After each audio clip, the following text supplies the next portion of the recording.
நல்ல மாலை வேளைக்காக கர்த்தரை ஸ்தோத்தரிக்கிறேன். இந்த நாள் ராத்திரியிலேயும் நாம் ஒருமித்து தேவ பிரசன்னத்துல கடந்து வரும்படி, ஆண்டவரை துதித்து மகிமைப்படுத்தும்படி பரலோகத்தின் தேவன் தந்த நல்ல கிருபைக்காக கர்த்தரை ஸ்தோத்தரிக்கிறேன். கர்த்தர் இந்த நாளிலேயும் நம்மை ஆசீர்வதிப்பாராக, நம்மோடு இடைபடுவாராக என்று நான் ஜெபிக்கிறேன். கடந்த வாரத்துல பெர்கமு சபையை குறித்து சில காரியங்களை 2 வாரங்கள் நாம் தியானித்துக் கொண்டிருந்தோம்.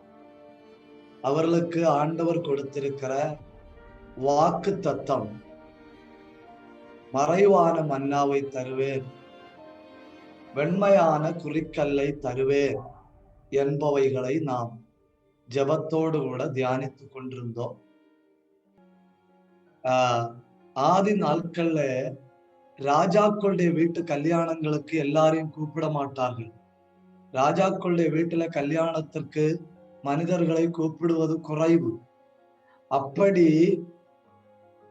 வெளியே இருந்து யாரையாவது கூப்பிட்டால் அவர்களுக்கு இந்த கல்யாணத்திற்கு நீங்கள் வரலாம், you can attend to this marriage என்பதற்கு அடையாளமாக ஒரு வெள்ளை கல்லை அவர்கள் கையில கொடுப்பார்கள். அந்த வெள்ளக்கல்லு கையில இருந்தா நாம அந்த கல்யாண வீட்டுக்குள்ள போக முடியும். ஆக தேவசபை மணவாட்டியாக உள்ளே நுழைவதற்கு ஜெயங்கொள்ளுகிறவர்களுக்கு வெள்ளை கல்லை தருவேன் என்று ஆண்டவர் வாக்கு பண்ணுகிறார். அவைகளை எல்லாம் நாம் தியானித்துக் கொண்டிருந்தோம். என்கேஜ்மெண்ட் நேரத்திலையும் வெள்ளை கல்லை கொடுப்பார்கள். நீதான் என்னுடைய மனைவி, வருங்கால மனைவி என்பதற்கு அடையாளமாக. அவைகளையும் நீங்கள் ஞாபகத்துல வைத்திருக்க வேண்டும். இந்த ராத்திரி நாம் கற்றுக்கொள்ள போவது தியத்திரா சபை. அதாகும் இந்த ராத்திரி நாம் கற்றுக்கொள்ள போவது 7 சபைகளை குறித்து நீங்கள் வாசிக்கிற பொழுது அந்த 7 சபைகளில அதிக வசனங்கள் சொல்லப்பட்ட சபை தியத்திரா சபை. மற்ற 6 சபைகளுக்கும் 7 வசனம், 8 வசனம், 9 வசனங்கள். ஆனால் தியத்திரா சபைக்கு மட்டும் 12 வசனங்கள். Today we are going to meditate the church at Thyatira. All the churches, when we read Bible text, 8, 9, 7 verses. But to the church at Thyatira, it's given 12 verses. God has much to talk. ஆண்டவர் அந்த சபையோடு அதிகம் பேசுகிறார். முதல்ல தியத்திரா எங்க இருக்கிறது, நிகழ்கால பெயர் என்ன என்பவர்களை தியானித்து விட்டு நாம் ஒவ்வொன்றாக வாசிக்க தொடங்குகிறோம். 230 BC-ல, BC 230 ஒரு யுத்தம் நடந்தது. மன்னிக்கணும், BC 290 290ல ஒரு யுத்தம் நடந்தது. அந்த யுத்தத்துல லிசிமாக்கஸ் என்கிற அரசனுக்கும் அலெக்சாண்டருக்கு பின்னால வருகிற செலூக்கஸ் நிகேட்டர் என்கிற அரசனுக்கு இடையில நடந்த யுத்தம். அந்த யுத்தத்துல செலூக்கஸ் நிகேட்டருக்கு ஒரு செய்தி வருகிறது. அந்த செய்தி என்ன தெரியுமா? Your wife has given birth to a child. உன் மனைவிக்கு ஒரு குழந்தை பிறந்திருக்கிறது அப்படிங்கிற ஒரு செய்தி. அந்த செய்தியை கேட்ட உடனே அவன் தைத்தீரா அப்படின்னு பெயரிட்டான். ஆக தைத்தீரா என்கிற வார்த்தைக்கு பெண் என்று பொருள், அல்லது பெண் குழந்தை என்று பொருள். அது அரசன் தான் அன்னைக்கு யுத்தம் பண்ணி கொண்டிருந்த இடத்துல தனக்கு ஒரு பெண் குழந்தை பிறந்தது என்பதற்கு ஞாபகமாக போட்ட பெயராக்கும். டாக்டர் அல்லது ஃபிமேல் பேபி, டாக்டர் என்கிறதாக்கும் தைத்திரா என்கிற வார்த்தையினுடைய அர்த்தம். அடுத்து நாம் பார்க்க வேண்டியது, இந்த தைத்திரா எங்கு இருக்கிறது? இந்த தைத்திரா எங்கு இருக்கிறது என்கிற கேள்விக்கு பதில், பெர்கமுலிருந்து பெர்கமுலிருந்து லவோதிக்காவுக்கு ஒரு ரோம சாலை கடந்து போகிறது. பெர்கமுலிருந்து லவோதிக்காவுக்கு ஒரு ரோம சாலை. அந்த ரோம சாலையில பெர்கமுவுக்கும் லவோதிக்காவுக்கும் நடுவில் இருக்கிற ஒரு பெரிய பட்டணம். பெர்கமுவுக்கும் கடந்த வாரத்தில் நாம் கற்றுக்கொண்ட பெர்கமுவுக்கும் லவோதிக்காவுக்கும் நடுவுல இருக்கிற ஒரு பெரிய பட்டணமாக்கும் தயத்தீரா பட்டணம். இது பெர்கமுல இருந்து 38 மைல். நான் போன வாரம் கற்ற சபையிலிருந்து 38 மைல். நாம் அடுத்து வருகிற சபையை கற்றுக்கொள்ள போகிறோம், சர்தை சபை. அந்த சபையிலிருந்து 32 மைல்.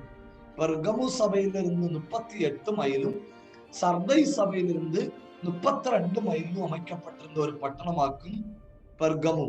இந்நிகழ்கால துருக்கியில் உள்ள இஸ்தான்புல்லுக்கு பக்கத்தில் இருக்கிற அகிசார் என்று அறியப்படுகிறது. டுடே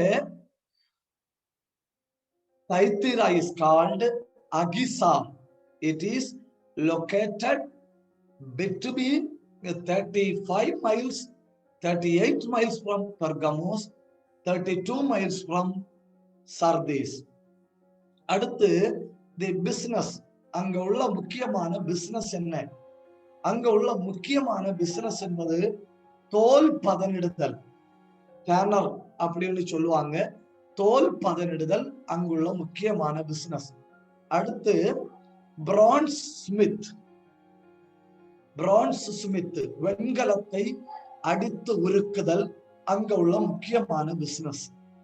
மூணாவது இந்த dyeing cloth, linen cloth, woollen cloth, வஸ்திரங்கள் சம்பந்தமானது அங்க உள்ள முக்கியமான பிசினஸ். பேக்கரி, அதுவும் அங்க உள்ள முக்கியமான பிசினஸ். இந்த பெர்கமுலிருந்து லவோதிக்காவுக்கு போகிற ரோம சாலையில் இந்த பட்டணம் இருந்தபடியால் இந்த பட்டணம் வருமானத்தில உயர்ந்த இடத்துல இருந்தது. ஒரு பெரிய ஹைவே இருக்கிறதுனால வருமானத்துல உயர்ந்த இடத்துல இருக்கிறது இந்த பெர்கமு, இந்த தயத்தீரா பட்டணம். இனி நாம் கற்றுக்கொள்ள வேண்டியது, தயத்தீரா பட்டணத்துள்ள சபையை உண்டாக்குனது யார்? Who has established the church at Thyatira? அந்த கேள்விக்கு 2 பதில்கள் உண்டு. அந்த கேள்விக்கு 2 பதில்கள் உண்டு. When you read Acts chapter 16, அப்போஸ்தல நடவடிகள் 16ஆம் அதிகாரம் 13, 14, 15 வசனங்களை வாசிக்கிற பொழுது பவுல் பிலிப்பி பட்டணத்தை விசிட் பண்ணுகிறார். பால் அட் பிலிப்பி. அந்த பிலிப்பி பட்டணத்துல பவுல் போகிற பொழுது பவுல் ஊழியம் செய்து எழுதப்படாத சில பட்டணங்கள் உண்டு. Paul has visited, but it is not recorded. It remains unrecorded, but he has visited.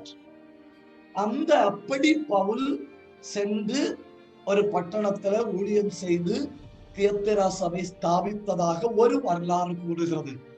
So, church at Thyatira was established by Paul when he was visiting Philippi. இது ஒரு வகை கருத்து. ரெண்டாவது ஒரு வகை கருத்து உண்டு. ரெண்டாவது ஒரு வகை கருத்து என்னன்னா, அந்த பகுதியை நீங்க வாசிக்கும் பொழுது தெரியும். When you read Acts chapter 16 verse number 14, அங்கே நாம பார்க்கிறோம், you see a girl, a woman called Lydia of Thyatira. நீங்க அப்படி ஒரு பெண்மணி அங்க பார்க்கிறீர்கள். தியத்தீரா பட்டணத்தாலும் இரத்தாம்பரம் இருக்கிறவளுமாயிருந்த லிதியா. She was a well settled, well honored woman. அந்த பெண்மணி பவுலினுடைய ஊழியத்துல ரட்சிக்கப்பட்டு அந்த பெண்மணி she has gone her home and she has started a church. அந்த பெண்மணி தன்னுடைய ஊர்ல கடந்து போய் தன்னுக்கு இருக்கிற அந்த பின்னணியத்தை வைத்து அந்த பெண்மணி ஒரு ஊழியத்தை அங்கே ஸ்தாபித்ததாக ஒரு வரலாறு உண்டு. Can you please read Acts chapter 16 verse number 14 and 15? அப்போஸ்தல நடவடிகள் 16ஆம் அதிகாரம் 14, 15 வசனங்களை வாசித்து உதவி செய்யுங்க. அப்பொழுது தியத்தீரா ஊராளும் இரத்தாம்பரம் விற்கிறவளும் தேவனை வணங்குகிறவளுமாகிய லீதியாள் என்னும் பேருள்ள ஒரு ஸ்திரீ கேட்டுக்கொண்டிருந்தாள்.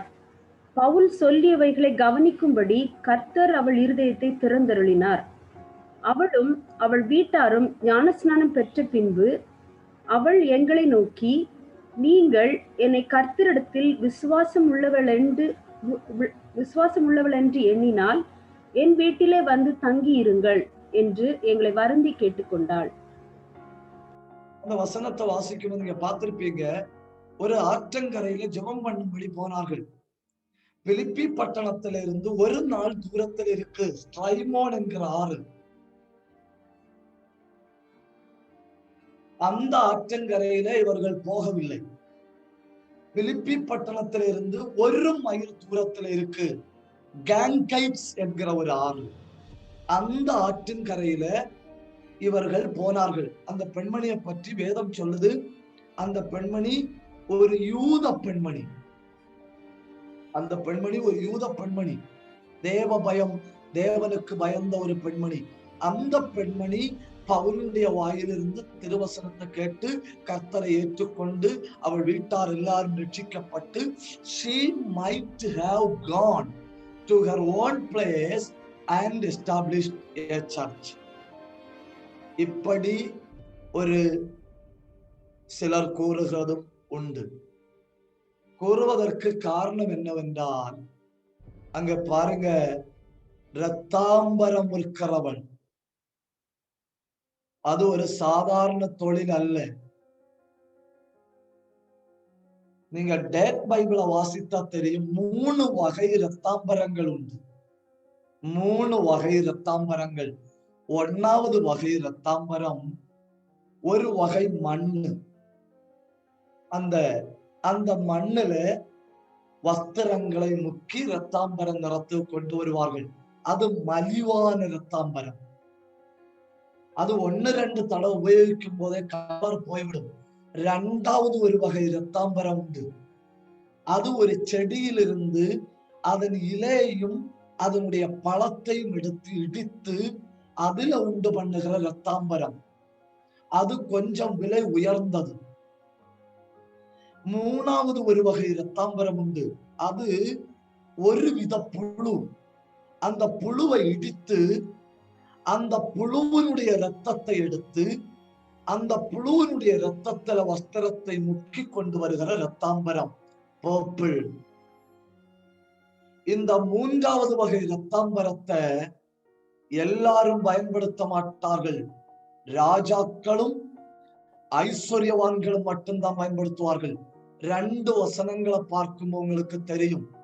When you read Acts chapter number 12 verse number 21, ராஜவஸ்திரம், it's a royal garment. Purple is a royal garment. ராஜாக்கள் உடுத்துகிற வஸ்திரம். Luke chapter 16 verse number 19.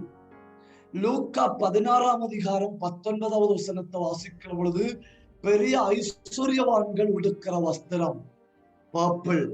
ஆக இந்த பெண்மணி அந்த சாதாரண 3rd class இரத்தாம்பரம் அல்ல, ராஜாக்களுக்கும் ஐஸ்வர்யவான்களுக்கும் இரத்தாம்பர வஸ்திரங்களை உண்டு பண்ணி கொடுக்கிற ஒரு ஹை ஃபேமிலி, ஒரு உயர்ந்த குடும்பத்தை சேர்ந்த பெண்மணி தனக்கு கிடைத்த வாய்ப்பை சுவிசேஷத்திற்காக பயன்படுத்துகிறார். அதாக்கும் ஒரு தேவ பிள்ளை. தேவ பிள்ளைகள் என்ன செய்வார்கள் தெரியுமா? They will use every opportunity. எல்லா வாய்ப்புகளையும் பயன்படுத்துவார்கள் தேவ பிள்ளைகள். அப்படி அந்த பெண்மணி தனக்கு ஆண்டவர் கொடுத்த வாய்ப்பை பயன்படுத்தி தன்னுடைய ஊர்ல ஒரு சபையை தொடங்கி இருக்கிறாள். அது தியத்திரா சபை என்று சொல்லுகிறவர்களும் உண்டு. உங்களுக்கு சபை பின்னணியும் புரிந்தது என்று நினைக்கிறேன். இனி அந்த சபைக்கு இயேசு கிறிஸ்துவனுடைய டெபிக்ஷன், இயேசு கிறிஸ்து தம்மை எப்படி வெளிப்படுத்துகிறார் என்று பாருங்கள். Revelation chapter 2 verse number 18. வெளிப்படுத்தல் 2ஆம் அதிகாரம் 18வது வசனம். தியத்தீரா சபையின் தூதனுக்கு நீ எழுத வேண்டியது என்னவெனில், அக்கினி ஜுவாலை போன்ற கண்களும் பிரகாசமான வெண்கலம் போன்ற பாதங்களும் உள்ள தேவகுமாரன் சொல்லுகிறதாவது, இயேசு கிறிஸ்துவுக்கு 3 டெபிக்ஷன், 3 விதத்துல இயேசு கிறிஸ்து வெளிப்படுத்தப்படுகிறார். ஒண்ணு, அக்கினி ஜுவாலைய போன்ற கண்கள். He can see everything. 2, காய்ந்த வெண்கலத்தை போன்ற பாதங்கள். He can break everything. 3, Son of God, தேவகுமாரன். என்ன பயங்கரமாக ஆண்டவர் அவர்களுக்கு தம்மை வெளிப்படுத்துகிறார்னு பாருங்க. அங்க இருக்கு வெண்கலத்தை உடைச்சு உருவாக்குகிற வெண்கலத்தை பயன்படுத்துகிறார் பிரான்ஸ் ஸ்மித் தயார். அந்த பட்டணத்துக்கு ஆண்டவர் சொல்லும்போ தம்முடைய பாதங்கள் உருக்கின வெண்கலத்தை போல் இருக்கிறது. கான்டெக்ஸ்டுக்கு தக்கபடி பேசுறாரு. அவருடைய பார்வையை பாருங்க, அக்கினி ஜுவாலைய போன்றது. Will you please look into Hebrew chapter 4 and verse number 13? எபிரேயர் 4ஆம் அதிகாரம் 13வது வசனத்தை பாருங்க. எபிரேயர் 4:13. அவருக்கு மறைவான சிருஷ்டி ஒன்றுமில்லை. அவருடைய பார்வைக்கு மறைவான சிருஷ்டி ஒன்றுமில்லை. சகலமும் அவருடைய கண்களுக்கு முன்பாக நிர்வாணமாயும் வெளியரங்கமாயும் இருக்கிறது. அவருக்கே நாம் கணக்கு ஒப்புவிக்க வேண்டும். அக்னி ஜுவாலைக்கொத்த கண்கள உடையவர் என்பதற்குள்ள best Bible reference. Nothing is hidden before his sight. Dear brethren, அவருக்கு எல்லாம் அவருடைய கண்களுக்கு முன்பாக திறந்திருக்கிறது. ஒரு சுவர் அவரை மறைக்க முடியாது. அவருடைய பார்வை just like a ray, ஊடுருவி போகிறது. வேதத்துல சில உதாரணங்களை நீங்க பாருங்க. Genesis chapter 6 verse 5, ஆதியாகமம் 6:5, ஜனங்களின் யோசனைகளையும் நினைவுகளையும் கண்ட கண்கள். Genesis chapter 6 verse 8, அந்த காலத்தில் வாழ்ந்த நீதிமானாகிய நோவாவை கண்ட கண்கள். See, his eyes could see the heart of evil one, his eyes could see the heart of better one. ரெண்டையும் காண்கிற கண்கள். பேதுரு இயேசுவின் பக்கத்துல நிற்கும் இயேசு சொல்லுகிறார், நீ ஒரு தூண்டில் எடுத்துக்கொண்டு சமுத்திரத்துல போடு, முதல்ல கிடைக்கிற மீனின் வாயை திறந்து பார். His eyes can see a fish which carries coin in its mouth. வெள்ளிப்பணத்தை வாய்க்குள்ள சுமந்து கொண்டு திரிகிற அந்த மீனை கண்டு கொண்டிருக்கிற கண்கள். சகையு உட்கார்ந்திருக்கிற மரத்தின் கீழே வந்து நின்று சொல்லுகிறாரு, சகையுவே சீக்கிரமாய் வா, I can see. ஒரு விருட்சத்துல மறைந்திருக்கிறவன தெரியுது, சமுத்திரத்துக்குள்ள இருக்கிற ஒரு மீன் வாய்க்குள்ள இருக்கிற வெளிப்படம் தெரியுது, ஜனங்களின் யோசனையின் நினைவுகளும் தெரியுது, நீதிமானுடைய இருதயம் தெரியுது. அவரு சொல்றாரு, அக்கினி ஜுவாலைய போன்ற கண்கள். சபையே, you are opened to me. சபை, every deeds of the church is opened before him. அடுத்த வார்த்தை பாருங்க, அமீபா. இந்த நம்ம சொல்லுவோம் மைக்ரோஸ்கோபிக் கிரீச்சர்ஸ், அது கூட அவருடைய சிருஷ்டிக்கு அவருடைய பார்வைக்கு மறைவானதல்ல. Even a virus, microscopic, even non-microscopic creatures can be seen to his eyes. அவ்வளவும் தெரிகிறவர்களுக்கு உங்க சரீரத்துல எந்த இடத்துல என்ன பிரச்சனை இருக்குன்னு கண்டிப்பாக தெரிகிறது. ராபா ஷக்கத்து ரபலவா அல்கந்தர பிரௌடவரவலவா. அடுத்து தம்மை வெளிப்படுத்துகிறத பாருங்க. வெண்கலத்தை போன்ற பாதம், பவர்ஃபுல். அவரு காலு வச்சா நொறுங்கி போகாத பிரச்சனை இல்ல. அந்த ஆதியாகமம் 3ஆம் அதிகாரம் 8ஆம் வசனத்தை பார்த்திருக்கீங்களா நீங்க? Have you ever seen Genesis chapter 3 and verse number 8? அங்க சொல்லி இருக்கு, தோட்டத்துல உலாவுகிற சத்தம் கேக்குது. டக்கு டக்கு டக்கு டக்கு, தோட்டத்துல உலாவுகிற சத்தம். அதெல்லாம் ஆபகு தீர்க்க தரிசன பார்வையை கண்டுட்டு சொல்றாரு. ஆபகுக் சாப்டர் 3 அந்த வசனங்களை பாருங்க. அவருடைய நடைய பற்றி அவர் வெளிப்படுத்துறாரு. ஆபகுக் தன்னுடைய 3ஆம் அதிகாரம் 4 முதல் 6 வரை உள்ள வசனங்களை பாருங்க. கிரணங்கள் வீசினது, பர்வதங்கள் அதிர்ந்தது, கொள்ளை நோய் அவருக்கு முன்ன போகுது. அடுத்த வார்த்தை ரொம்ப பயங்கரம். அவர் நித்திய நடையாக நடந்தார். Can you please read Habakkuk chapter 3 verse number 4 to 6? அவருடைய பிரகாசம் சூரியனை போல் இருந்தது. அவருடைய கரத்திலிருந்து கிரணங்கள் வீசின. அங்கே அவருடைய பராக்கிரமம் மறைந்திருந்தது. அவருக்கு முன்பாக கொள்ளை நோய் சென்றது. அவர் அடிகளிலிருந்து எரிபந்தமான காய்ச்சல் புறப்பட்டது. அவர் நின்று பூமியை அளந்தார். அவர் பார்த்து பிரஜாதிகளை கரைய பண்ணினார். பூர்வ பர்வதங்கள் சிதறடிக்கப்பட்டது. என்றுமுள்ள மலைகள் தாழ்ந்தது.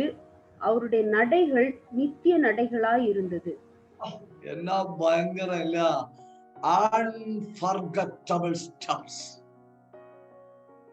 ஒரு கால் வச்சா இருக்க எட்டர்னல் ஃபீட். சமூகத்தில கர்த்தர் ஒரு தடவை காலு வச்சா அடையாளங்கள் கூட அழியாது. உன் பிரச்சனைக்கு மேல கர்த்தர் கால வச்சாருன்னு எதுவும் மிஞ்சாது. நித்திய நடையாக நடந்தார். யோவான அப்போஸ்தலனுக்கு தியத்தீரா சபைக்கு சொல்லிக் கொடுக்கும் ஆண்டவர் சொல்றாரு, என் கால்கள் வெண்கலத்தை போன்றது. It's powerful. புரிந்து கொள்ளுங்க. It can break everything, nothing can break it. அவர் கால் வச்சால் எல்லாம் உடையும். அவருடைய காலம் நெருங்க எதற்கும் அதிகாரம் இல்லை. அடுத்த வார்த்தையை பாருங்க. Son of God, authority. எப்படி தியத்தீரா சபைக்கு தம்மை வெளிப்படுத்துறாரு தெரியுமா? எல்லாம் தெரியுது எனக்கு, எல்லாம் செய்ய வல்லமை இருக்கு, எல்லாம் செய்ய அதிகாரம் உள்ளவர். அதுனம் Gamanam கடகல் கதனம் அல்கம் ரிகத்தர Santhal கனாதி அந்தரதனவா. Seeing everything, able to do everything, has authority to do everything. சில நேரம் நமக்கு சில காரியங்களை செய்ய ஆசை உண்டு, நமக்கு என்ன இல்ல? அதிகாரம் இல்லை. We have desire, we don't have authority, but he has the power, he has the authority.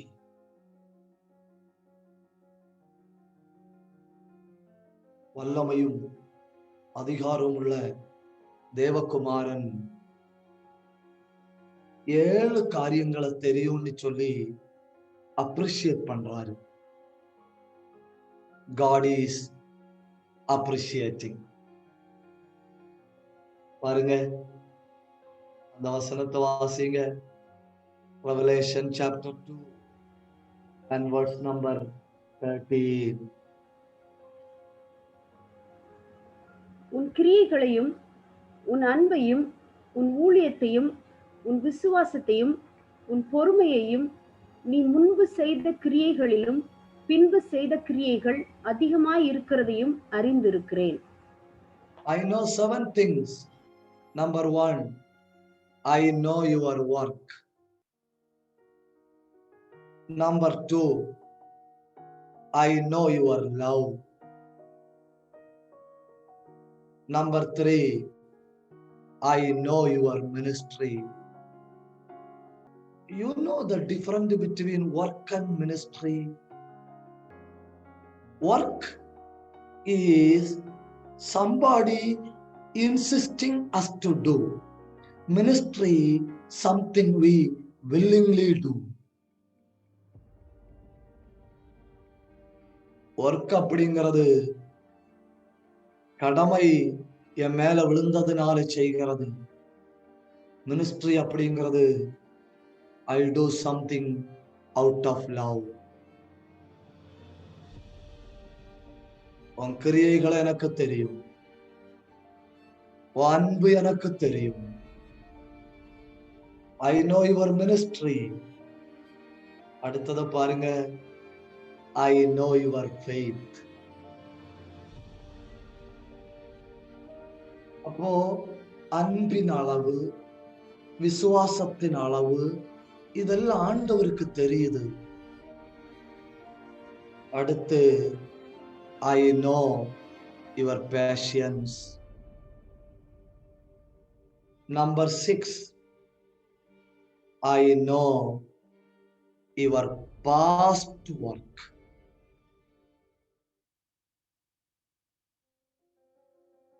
Number 7, I know your present work, which is better.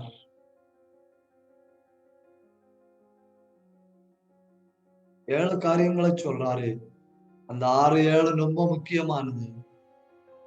நீ இப்ப செய்து கொண்டிருக்கிற காரியத்தை அறிந்திருக்கிறேன். நீ இப்ப செய்து கொண்டிருக்கிற காரியங்கள் முன்ன செஞ்சதை விட அதிகமா இருக்கு.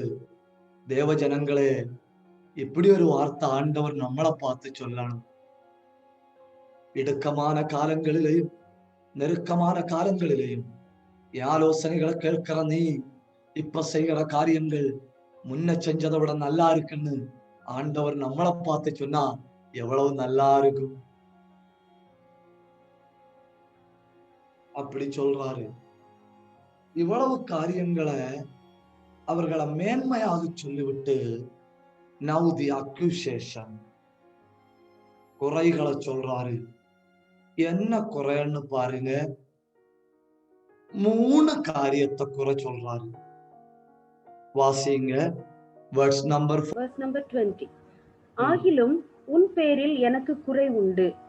என்னவெனில், தன்னை தீர்க்கதரிசி என்று சொல்லுகிற ஏசபேல் என்னும் ஸ்திரீயானவள் என்னுடைய ஊழியக்காரர் வேசித்தனம் பண்ணவும், விக்கிரகங்களுக்கு படைத்தவைகளை புசிக்கவும் அவர்களுக்கு போதித்து அவர்களை வஞ்சிக்கும்படி நீ அவளுக்கு இடம் கொடுக்கிறாய். 3 காரியத்தை பாருங்க. Number 1, please write it down. Number 1, self-claiming prophetess.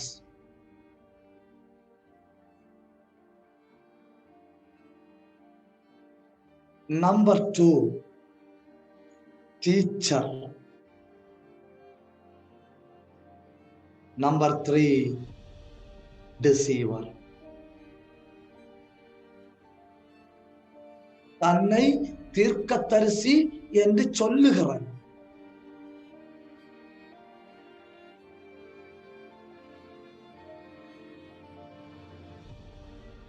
நம்ம ரொம்ப கவனமா இருக்க வேண்டியது யார தெரியுமா? Self claiming people.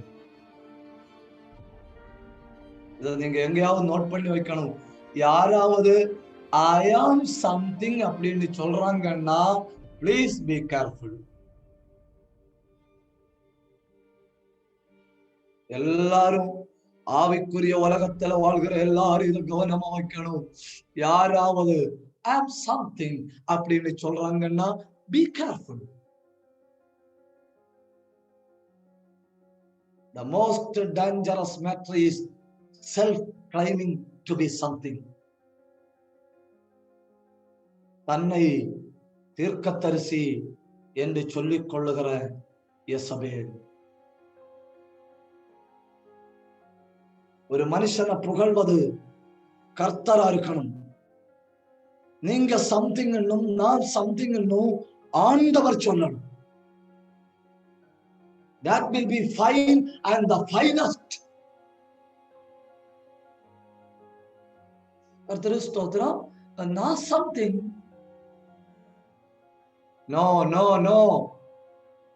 Careful. ரெண்டு, she was teacher too.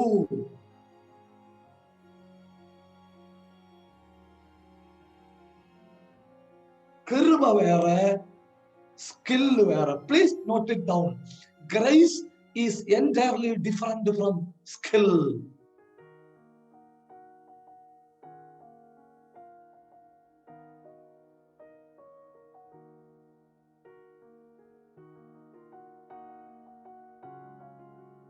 Why I am something? Because I have the skill. Why you have to respect me? Because I have the skill. So, skill வேற, கிருபை வேற. Teacher. Number 3, able to deceive.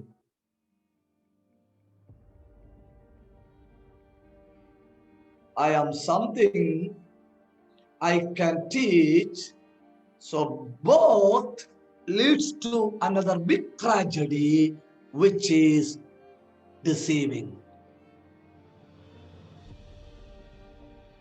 So deceiving, வஞ்சித்தல் என்பது 1ஆம் class அல்ல. This is not accidentally happened. Okay, யாரோ வஞ்சித்து விட்டார்கள், நொடிப்பொழுது நடந்தது. No. It happens gradually. She claims herself first. Then he shows herself as a teacher. Then she deceives. 3 Tamil வார்த்தைகளை தயவு செஞ்சு நீங்க ஞாபகம் வைக்கணும். 3 தமிழ் வார்த்தைகளை. ஆவிகள் நம்மளை வசப்படுத்தும். It will attract. 2, வஞ்சிக்கும். It will deceive. 3, வழி தவற பண்ணும். It will destroy. 3 தமிழ் வா ஆனதுனால ஞாபகம் இருக்கும். வசீகரிக்கும் அல்லது வசப்படுத்தும், வஞ்சிக்கும், வழி தவற பண்ணும். That happened to the church at Thyatira. வசப்படுத்துதல், வஞ்சித்தல், வழி தவற பண்ணுதல் அல்லது வசீகரித்தல், வஞ்சித்தல், வழி தவற பண்ணுதல்.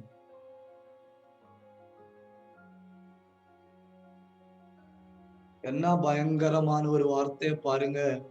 சபையை பார்த்து என்ன சொல்றாரு தெரியுமா? இடம் கொடுத்தாய்.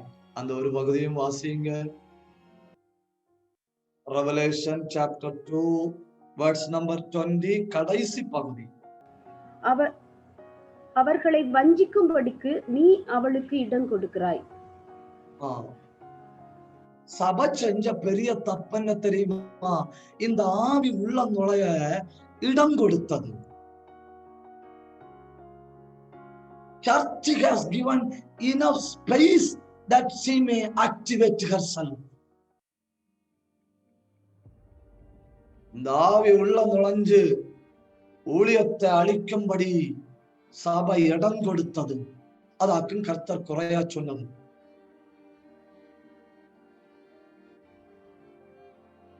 அது என்ன ஆவி? ஆண்டவர் அந்த ஆவிக்கு பேரை சொல்றார். வாசிங்க 20வது வசனத்தின் நடுப்பகுதி. அன்னை தீர்க்கதரிசி என்று சொல்லுகிற எசபேல் என்னும் ஸ்திரீயானவள் என்னுடைய ஊழியக்காரர் வேசித்தனம் பண்ண. கடந்த வாரம் நாம பார்த்தோம், பீலையாமின் ஆவி அது எங்க உள்ளது? பழைய ஏற்பாட்டில் உள்ளது. அது எந்த சபைக்குள்ள நுழையுது? பெர்கமு சபைக்குள்ள நுழையுது. இந்த சபைக்கு ஆண்டவர் என்ன சொல்றாரு? எசபேல் அது எங்க உள்ளது? பழைய ஏற்பாட்டில் உள்ளது. எங்க நுழையுது? தியத்திரா சபைக்குள்ள நுழையுது. ஆக இனி கொஞ்ச நேரம் இந்த எசபேலின் ஆவியை பற்றி நாம படிக்க போறோம். கொஞ்ச நேரம்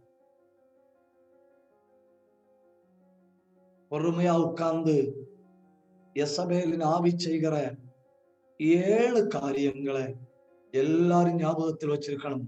7 things the spirit of Jezebel does. 1 Kings chapter number 19 verse number 2. 1 ராஜாக்கள் 19ஆம் அதிகாரம் 2வது வசனம். யேசபேல் எலியாவினிடத்தில் ஆள் அனுப்பி, அவர்களில் ஒவ்வொருவனுடைய பிராணனுக்கு செய்யப்பட்டது போல நாளை இந்நேரத்தில் உன் பிராணனுக்கு செய்யாதே போனால் தேவர்கள் அதற்கு சரியாகவும் அதற்கு அதிகமாகவும் எனக்கு செய்ய கடவர்கள் என்று சொன்னாள். Number 1, challenging the anointed people of God.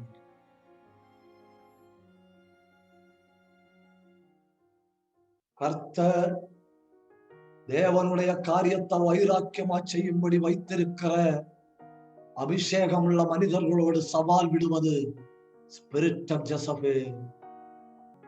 எலியா யாரு? தேவ சத்தம் கேட்டு தேவ சித்தம் செய்கிற மனுஷன். யெசபேல் என்ன சொல்றா? நாளை நேரத்துல கழுத்துக்கு மேல ஒண்ணு இருக்காது. தேவையில்லாத பயமுறுத்துதல்கள், வாழ விட மாட்டேன்னு சவால் விடுதல்கள், உயிரை எடுப்பேன்னு சவால் விடுவது, it's a simple duty of Jezebel. Challenging the mighty men of God. என்னன்னு 24 மணிக்கூருக்குள்ள கொலை பண்ணி போடுவேன். இந்த ராத்திரி நான் ஒரு காரியத்தை சொல்றேன். உங்க மேல ஒரு தேவ திட்டம் இருக்கு. பாதாளத்தில் உள்ள மொத்த ஆவிகளும் உனக்கு விரோதமாய் வந்தாலும் தேவ திட்டம் நிறைவேறுகிறது வரை சத்துரு உங்களை ஒண்ணும் செய்ய முடியாது.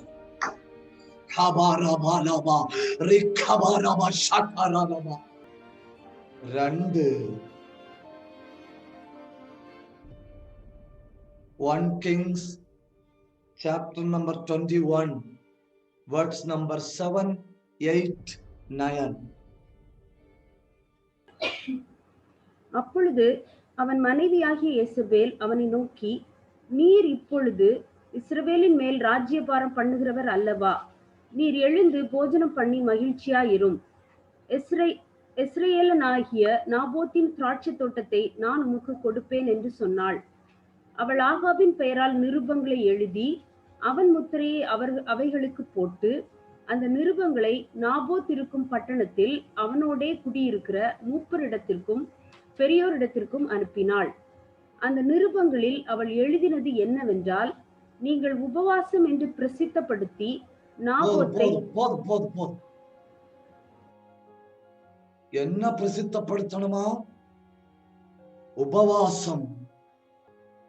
Number 1, challenging the anointed men of God. Number 2, using spirituality for personal purpose. சொல்றோம் உபவாசம்னு சொல்லுங்க. உபவாசம்னா என்ன? உயர்ந்த ஒரு ஆன்மீகம். உபவாசம் என்பது ஒரு தனி மனிதன் தேவனோடு இணையும்படி பயன்படுகிற ஒரு வழி. எல்லா வாசலும் அடைஞ்சு போகும்போ மனுஷன் எடுக்கிற கடைசி முயற்சியாக்கும் வயரை கட்டி கர்த்தருடைய பாதத்துல வந்து விழுவது. It's a last key. பல இடங்கள்ல போய் முயற்சி பண்ணி பார்த்தேன், எங்கேயுமே சரியாகல. இனி ஒரே ஒரு இடம் தான் இருக்கு, அது கர்த்தருடைய பாதம். அங்க போய் விழுவேன்னு சொல்லி வந்து விழுவதாக்கும் உபவாசம். ஆனா யெசபேல் என்ன சொல்றா? அனௌன்ஸ் ஃபாஸ்டிங் அப்படின்னா இப்ப ஆத்மீகம் எங்க இருக்கு? ஆத்மீகம் யெசபேலுடைய கையில இருக்கு. யெசபேல் யாரு? பொலிட்டிக்ஸ். எதை கையில வச்சிருக்கா? ஸ்பிரிச்சுவாலிட்டி. அரசியல் ஆதாயத்துக்காக ஆத்மீகத்தை பயன்படுத்தலாமா? யெசபேலிடத்துல கேளுங்க. She is a political figure, but taking spirituality, fasting, spirituality as a weapon. 3, verse number 10, 12, 13. தேவனையும் ராஜாவையும் தூஷித்தாய் என்று அவன் மேல் சாட்சி சொல்லுகிற பேலியாளின் மக்களாகிய 2 பேரை அவனுக்கு எதிராக நிறுத்தி அவனை வெளியே கொண்டு போய் அவன் சாகும்படிக்கு அவனை கல்லறியுங்கள் என்று எழுதினாள். சாட்சி எல்லாம் எங்க சொல்லுவாங்க? சாட்சி எல்லாம் கோர்ட்ல ஆக்க சொல்லுவாங்க. எசபேல் கோர்ட்டையும் கையில எடுத்தாச்சு. She challenging anointed man of God, number 1. Number 2, taking spirituality in hand. Number 3, taking court in hand. Witness. நம்ம ஆட்கள் 2 பேர் அங்க வருவணும். நம்ம ஆட்கள் 2 பேர் அங்க வந்து சரியான நேரத்தில் வருவணும். வந்து சாட்சி சொல்லணும். சாட்சியெல்லாம் நானே காசு கொடுத்து உண்டு பண்ணி வச்சிருக்க டைமுக்கு வந்து சொல்லுவாங்க. போவாஸ் அனௌன்ஸ் பண்ணியாச்சு, சாட்சிகளும் வந்தாச்சு. அவன் நாபோத் என்ன நினைச்சிருப்பான்? ஒரு ஆவிக்குரிய கூட்டத்துக்கு போறோம்னு சொல்லி he might have gone there. நீதிமான்களை கேவலப்படுத்தி அழிக்கும்படி 1000 வழி இருக்கு எசபேலின் கையில. She has 1000 plan. But உனக்கு எதிராக எழுப்புகிற எந்த ஆயுதம் வாய்க்காமல் போகும். Number 1, challenging men of God. Number 2, using spirituality for personal gain. Number 3, making false witness, taking court in hand. கோர்ட்டையும் கையில் எடுத்தாச்சு. Next, number 4, she has already written what to read. கோர்ட்ல என்ன வாசிக்கணும்னு தீர்ப்பும் எழுதியாச்சு. அதிகாரத்தை பயன்படுத்தி உபவாசத்தை வாங்கியாச்சு. அதிகாரத்தை பயன்படுத்தி சாட்சிய வாங்கியாச்சு. அதிகாரத்தை பயன்படுத்தி கோர்ட்டை வாங்கியாச்சு. அதிகாரத்தை பயன்படுத்தி தீர்ப்பையும் வாங்கியாச்சு. Next 21 verse number 25. நான் உன்மேல் பொல்லாப்பு வரப்பண்ணி உன் சந்ததியை அழித்து போட்டு ஆகாபுக்கு சுவரில் நீர் விடும் ஒரு நாயாகிலும் இராதபடிக்கு இஸ்ரவேலில் அடைப்பட்டவனையும் விடுபட்டவனையும் சங்கரித்து. 25வது வசனம். தன் மனைவியாகிய எசபேல் தூண்டிவிட்டபடியே கர்த்தரின் பார்வைக்கு பொல்லாப்பானதை செய்ய தன்னை விற்று போட்ட ஆகாபை போல ஒருவனும் இல்லை. தூண்டி விடுதல் பாத்தீங்களா? தூண்டி விட்ட அப்படின்னு ஒரு வார்த்தையை பாத்தீங்களா? தூண்டி விட்ட.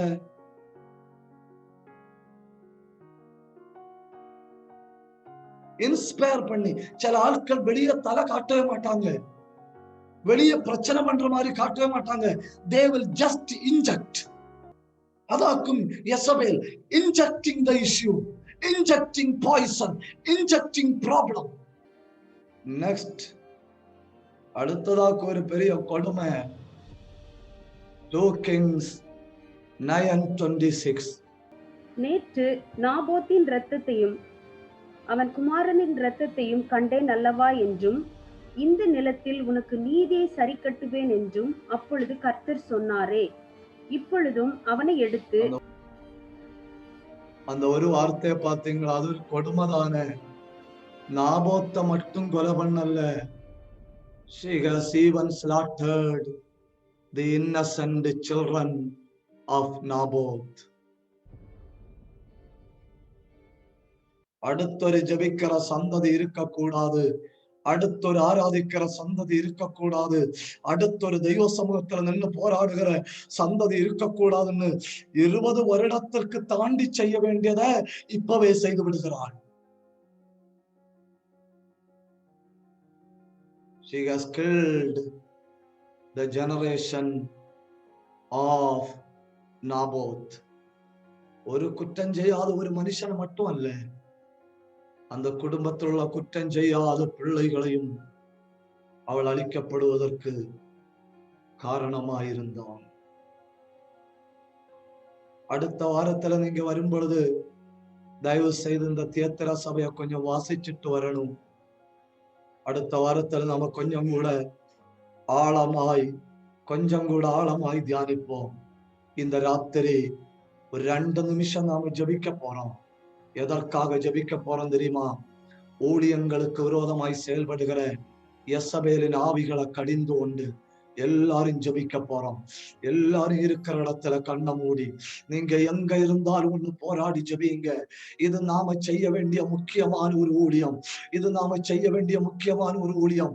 உங்க குடும்பங்களுக்கு விரோதமா, உங்க வாழ்க்கைகளுக்கு விரோதமா, நீங்க இருக்கிற தேசத்துல ஆவிக்குரிய வளர்ச்சிக்கு விரோதமா போராடுகிற யெசபேலின் ஆவிகளை நாம ஒருமித்து ஜபம் பண்ணினா உடைக்க முடியும். இருக்கிற இடத்துல கண்ணை மூடி ஆவியில நிரம்பி ஜபிங்க. அதை கடிந்து கொள்ளுங்க. பிள்ளைகளுக்கு விரோதமாய் போராடுகிற அந்த பொல்லாத ஆவியை கடிந்து கொண்டு ஜபிங்க. ரபல் கவன கடகல் கதனா தூண்டி விடுகிற ஆவிகளை கடிந்து கொண்டு ஜபிங்க. அதிகாரத்தை பயன்படுத்தி ஆவிக்குரியவர்களை அழித்து போடுகிற ஆவியை கடிந்து கொண்டு ஜபிங்க. அத்துர பந்தரா ரியாந்த பிரௌடமதனா ஊடவல் கவனதரமா. நீங்க இருக்கிற இடத்துல கர்த்தருடைய வல்லமை பாய்கிறது. நீங்க இருக்கிற இடத்துல அபிஷேகம் இறங்குகிறது.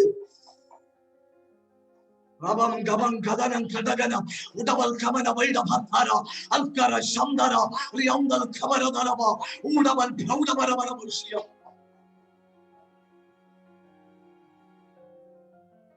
The greatest enemy, மிகப்பெரிய enemy, சபை அழிக்க பார்க்கிறான், தனி மனிதர்கள் அழிக்க பார்க்கிறான். That's the spirit. அது ஒரு ஆவி, அது யெசபேலின் ஆவி. எல்லா தனிநபர்களுக்கும் இந்த தாக்குதல் வரும். எல்லா தேவ பிள்ளைகளுக்கும் இந்த தாக்குதல் வரும். எல்லா ஊழியங்களுக்கும் இந்த தாக்குதல் வரும். ஏன்னா இது தேவ சபைகளுக்கு விரோதமாய் செயல்படுகிற ஒரு வகையான ஆவி. இத கிருபை பெற்ற தேவ ஜனங்கள் எலியாவின் அபிஷேகத்தோட யெகூவின் அபிஷேகத்தோட நின்று போராடினா இது ஒண்ணும் இல்லாம போகும். உட்கார்ந்து இருக்கிற இடத்துல ஒரு நிமிஷம் ஆவியில நிரம்பி ஜபிங்க. எல்லாரும் தயவு செஞ்சு ஒரு நிமிஷம் ஆவியில நிரம்பி ஜபிங்க. பெற்றுக்கொண்ட அபிஷேகத்தை கண்ணை மூடி பொதுப்பீங்க. எது உங்களுக்கு பிரதிகூலமா இருந்தாலும் கர்த்தர் நம்முடைய பட்சத்தில் இருக்கிறார். கதரபலப கரபலபா ரியாக்கபர ஷக்கரபலா ரியாத்தரபலப சந்தரபலபலபலபா உடவன் கடகன் கடகல் கமனம். தேவையில்லாத பலவீனங்களை கொண்டு வருகிற ஆவிகள் உடைகிறது. பொல்லாத வல்லமைகள் உடைந்து போகிறது. நல்ல தகப்பனே, நல்ல இந்த ராத்திரிக்காய் உமக்கு நன்றி செலுத்துகிறோம். கொஞ்ச நேரம் உடைய பாதத்தில் அமர்ந்திருந்து உடைய நல்ல வசனங்களை தியானிக்கும்படி எங்களுக்கு உதவி செய்தபடியால் உமக்கு நன்றி. தியத்திரா சபையினால் நாங்கள் எச்சரிக்கப்படுகிறோம். ஆண்டவரே, சத்துருவுக்கு இடம் கொடாதிருங்கள், சத்துருவுக்கு இடம் கொடாதிருங்கள் என்கிற வார்த்தையை நாங்கள் குறிக்கோளாய் எடுத்துக்கொண்டு help us to give no space to our enemy. எதிராளிக்கு இடம் கொடுக்காமல் தேவ பிரசன்னத்துல நிறைந்து வாழ கிருபை தாரும். எல்லா ஊழியங்களையும் உடைய கிருபைக்குள்ள மறைத்துக் கொள்ளும். ஊழியம் செய்கிற தம்முடைய பிள்ளைகளை பொதிந்து கொள்ளும். எல்லார் மேலும் உடைய உன்னத கிருபை தங்கி இருக்கணும். அடுத்தொரு முறை நாங்கள் ஒருமித்து காண்கிறது வரை உடைய சரகன் மறைவில் எங்களை மறைத்துக் கொள்ளும். எங்களை தாழ்த்தி உடைய நல்ல கரங்கள்ல தருகிறோம். ஜபத்தை கேட்டபடியால் உமக்கு நன்றி செலுத்தி இயேசுவின் நாமத்தில் ஜெபிக்கிறோம் நல்ல பிதாவே. ஆமென்.